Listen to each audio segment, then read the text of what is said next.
அஸ்ஸலாமு அலைக்கும் வரஹ்மத்துல்லாஹி வபரகாத்துஹு. அன்பிற்குரிய சகோதரர்களே, இஸ்லாம் கடமையாக்கிய கடமைகளில் ஐம்பெரும் கடமைகளில் இறுதியான கடமை என்று நாம் ஹஜ் வணக்கத்தை கூறுவோம். நபி ஸல்லல்லாஹு அலைஹி வஸல்லம் அவர்களிடம் வணக்கங்களில் சிறந்தது எது என்று கேட்கப்பட்ட நேரத்தில் அல்லாஹ்வை கொண்டு ஈமான் கொள்வதாகும் என்று கூறினார்கள். பிறகு எது என்று கேட்ட நேரத்தில் அல்லாஹ்வுடைய பாதையில் போர் செய்வதாகும் என்று சொன்னார்கள். மூன்றாவதாக எது என்று கேட்கப்பட்ட நேரத்தில் ஹஜ்ஜுன் மப்ரூர், ஏற்றுக்கொள்ளப்பட்ட ஹஜ் என்று சொன்னார்கள். எனவே அல்லாஹ்விடத்தில் ஏற்றுக்கொள்ளப்பட்ட ஹஜ்ஜாக எமது ஹஜ் ஆகிவிட வேண்டுமானால் அதற்குரிய நிபந்தனைகள் என்னவோ அதை நாம் நடைமுறைப்படுத்துபவர்களாக இருக்க வேண்டும். ஹஜ் செய்பவர் அல்லாஹ்வுக்காக அந்த ஹஜ்ஜை செய்பவராக இருக்க வேண்டும். அன்பிற்குரிய சகோதரர்களே, பொதுவாகவே எமது அனைத்து வணக்கங்களும் அல்லாஹ்வினுடைய இஹ்லாஸின் பக்கம் தேவை கொண்டதாக இருக்கின்றது. இஹ்லாஸ் இன்று செய்யப்படக்கூடிய எந்த ஒரு வணக்கத்தையும் அல்லாஹ் நிறைவேற்றிவிடப் போவதில்லை, எனவே ஏற்றுக்கொள்ளப் போவதில்லை. எனவே இஹ்லாஸோடு அல்லாஹ்வுக்காக என்ற அந்த தூய்மையான எண்ணத்தோடு ஹஜ் வணக்கத்தை நாம் நிறைவேற்ற வேண்டும். இரண்டாவதாக ஹஜ்ஜுடைய வணக்கத்தில் அல்லாஹ்வுடைய தூதர் எந்த முறையில் அந்த ஹஜ்ஜை நிறைவேற்றினார்களோ அந்த முறையில் அந்த ஹஜ்ஜை நாம் நிறைவேற்றினால்தான் அல்லாஹ்விடத்தில் அது அங்கீகரிக்கப்படக்கூடியதாக இருக்கும். எனவே அல்லாஹ்வுடைய தூதரை முழுமையாக முடிந்த வரைக்கும் இந்த ஹஜ்ஜுடைய வணக்கத்தில் பின்பற்றுபவர்களாக நாம் இருக்க வேண்டும். சகோதரர்களே, ஹஜ்ஜுக்காக நாம் செலவு செய்யக்கூடிய பணம் ஹலாலான முறையில் நாம் சம்பாதித்த பணமாக இருந்தால்தான் அந்த ஹஜ்ஜி ஏற்றுக்கொள்ளப்படும். நாம் மது, சூது, களவு போன்ற இப்படி ஹராமான முறைகளில் ஏதாவது சம்பாத்தியம் செய்திருந்தால் அந்த சம்பாத்தியத்தின் மூலமாக நாம் நிறைவேற்றக்கூடிய ஹஜ் அல்லாஹ்விடத்தில் அது அங்கீகரிக்கப்பட மாட்டாது. எனவே ஹஜ் செய்பவர் ஹலாலான முறையில் அவர் சம்பாதித்த அந்த பணத்தின் மூலமாகவே ஹஜ் கடமையை நிறைவேற்ற வேண்டும். நான்காவது சகோதரர்களே, ஹஜ்ஜுடைய வணக்கத்தில் ஈடுபடக்கூடியவர் அவர் பாவமான எந்த காரியங்களையும் செய்யாது அந்த ஹஜ் வணக்கத்தை நிறைவேற்ற வேண்டும். அதே போன்று ஹஜ்ஜுடைய வணக்கத்தில் நாம் ஒரு கணவன் மனைவியாக இருப்பவர்கள் அவர்களுடைய உறவு சம்பந்தப்பட்ட எந்த ஒரு அம்சத்திலும் ஈடுபடாமல் அந்த ஹஜ்ஜை நிறைவேற்ற வேண்டும் என்று மார்க்கம் சொல்கின்றது.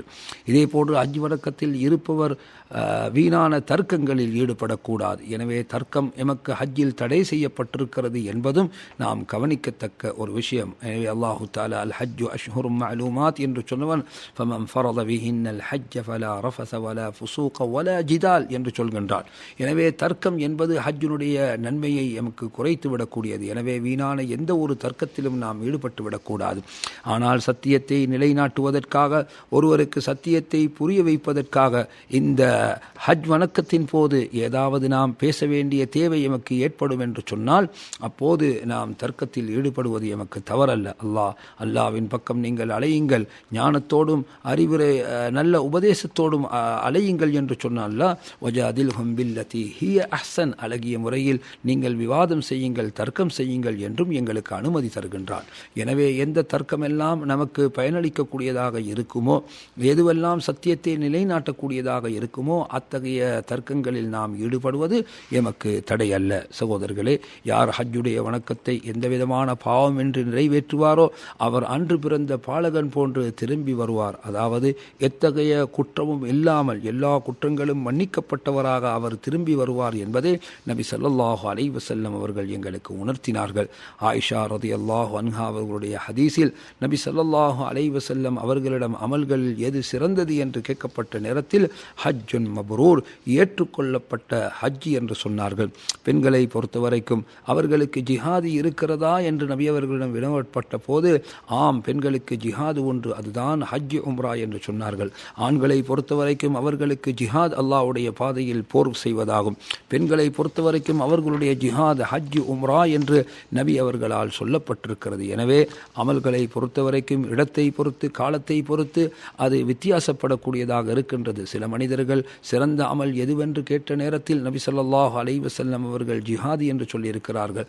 வேறு சில மனிதர்கள் சிறந்த அமல் எது என்று கேட்ட நேரத்தில் தொழுகையை அதை நேரத்தில் பேணி தொழுவது என்று சொல்லியிருக்கின்றார்கள். சில மனிதர்கள் வந்து உபதேசம் செய்யுங்கள் என்று கேட்ட நேரத்தில் நீங்கள் கோபப்படாதீர்கள், திரும்பவும் யா ரசூலல்லாஹ் எனக்கு உபதேசம் செய்யுங்கள் என்று கூறிய நேரத்தில் நீங்கள் கோபப்படாதீர்கள் என்று கோபத்தை வலியுறுத்தி இருக்கிறார்கள். இப்படி ஒவ்வொரு மனிதருக்கும் அவரவருடைய நிலைமையை பொறுத்து நபி ஸல்லல்லாஹு அலைஹி வஸல்லம் அவர்கள் வணக்கங்களை ஆர்வப்படுத்தி இருப்பதை பார்க்கிறோம். எனவே ஹஜ்ஜுடைய வணக்கத்தை சொல்லப்பட்டவாறு அதனுடைய நிபந்தனைகளை பேணி நாம் நிறைவேற்றினால் சிறந்த கூலியை நாம் பெற்றுக்கொள்ள முடியும்.